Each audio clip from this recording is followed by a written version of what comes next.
Hi, everyone, and welcome back to Becoming Counsel. In this episode, I'm going to talk about how I got a full ride to law school. So, when I applied to law school, I was not the typical 22-year-old, fresh out of undergrad student looking to go to law school. I already had my master's degree, and I spent about a decade in my career. And at the time of applying, I was a senior management consultant. And to be honest, law school wasn't some long term childhood dream.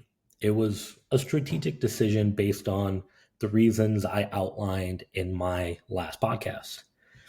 And the thing I really knew was I did not want to graduate with a ton of debt. And the deal I made with my wife was I would only go to law school part time and I would only go to law school with a full scholarship.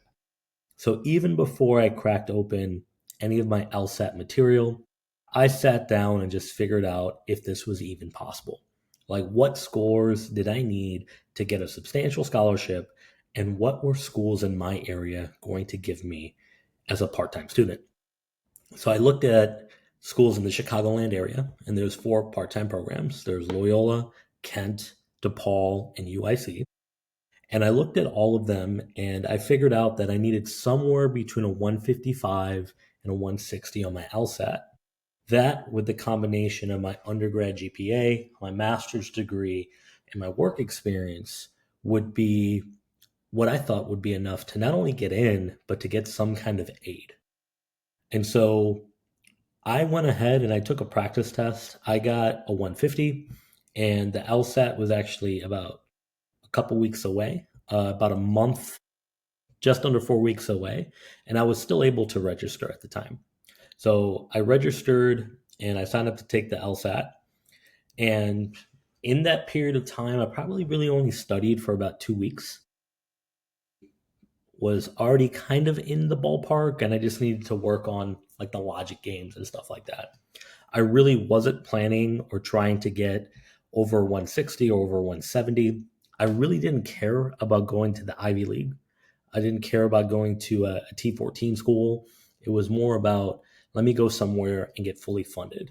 And with my stats and just the time I wanted to put into it, I knew I'd be going to a much lower ranked school.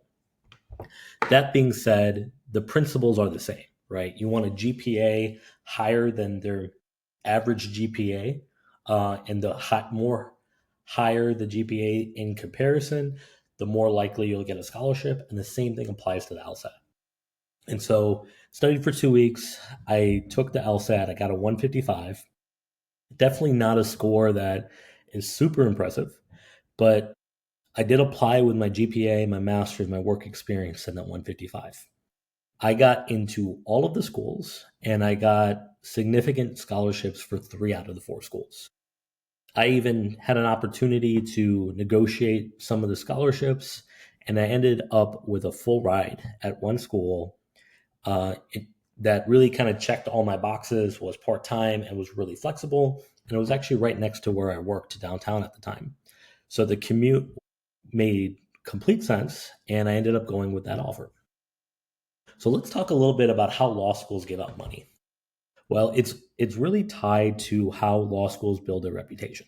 And they build their reputation based on their law school ranking, which is almost exclusively tied to their GPA and their LSAT scores.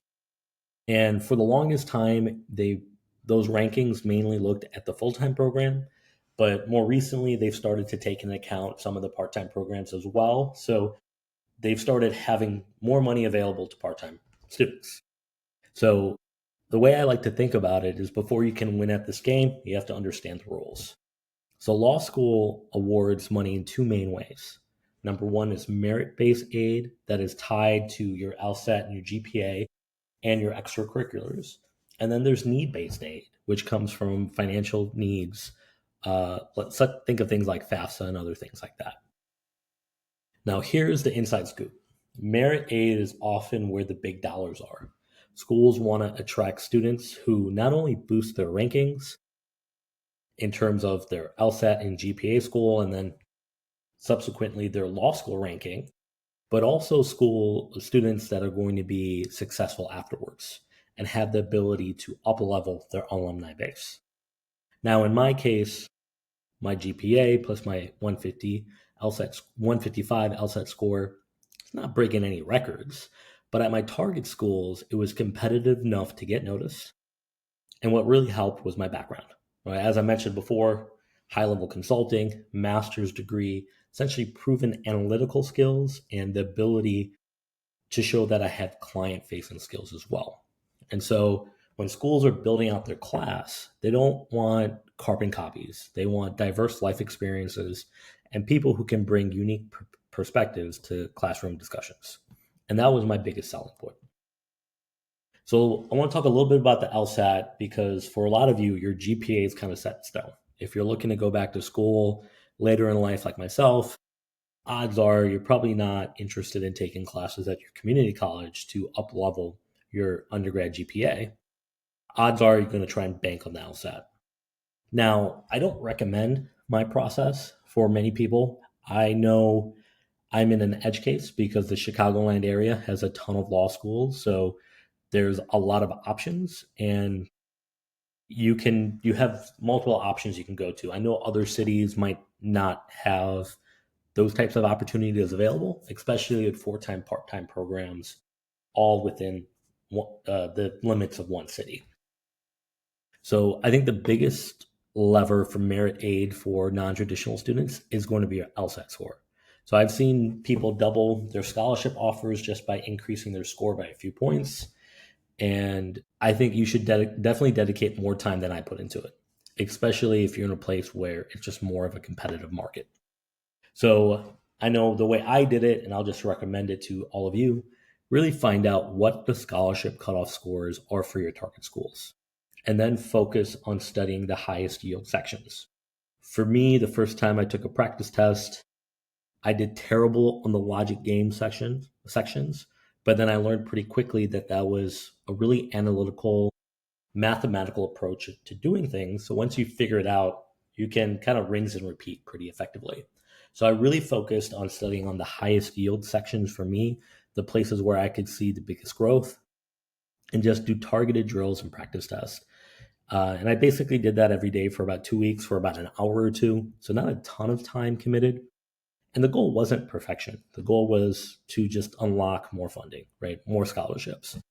And so in about 2 weeks, I went from a 150 to 155, just really focused on logic games, right? Didn't really spend a lot of time on the other sections because I felt like I did pretty well on those. And the logic games was the biggest area where I could improve, but it was also, in my mind, the easiest place to improve because once you understood it, you could apply it to all questions and see a significant increase.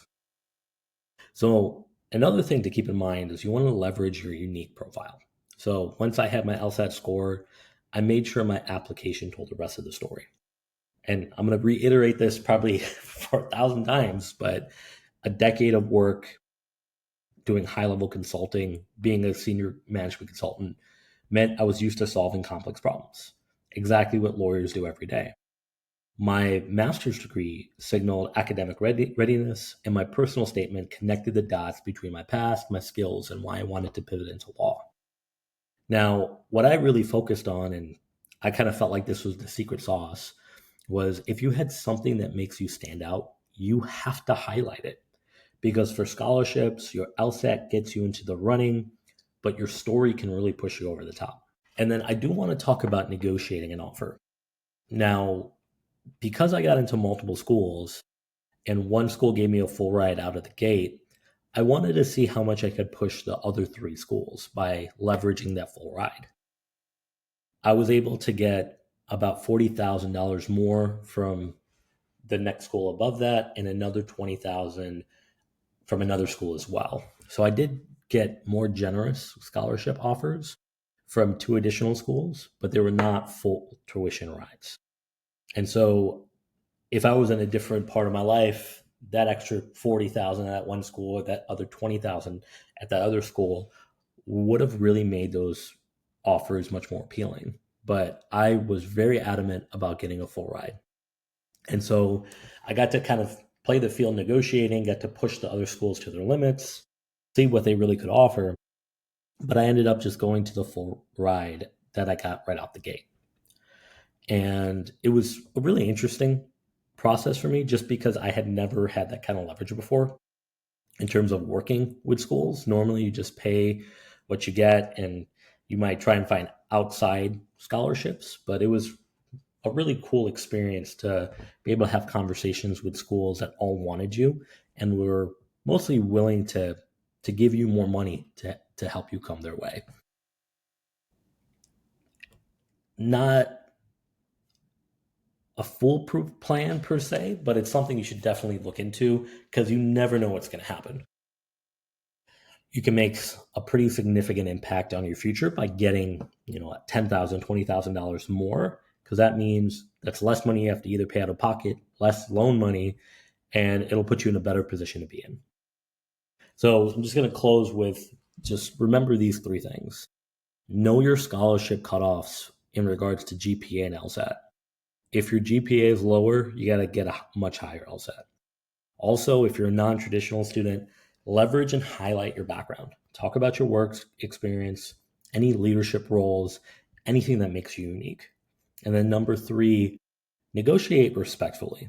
Sometimes just mentioning another offer can be worth thousands of dollars. And I know for most people, a full ride isn't their goal. They want to go to the best possible school, which is a different approach than I took.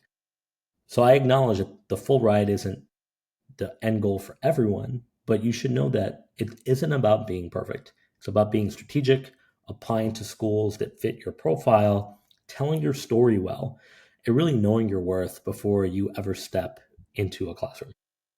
That's pretty much it for this episode, but hopefully this helps you all in terms of just figuring out how you can get a full ride or more scholarship dollars for you. And best of luck in your journey.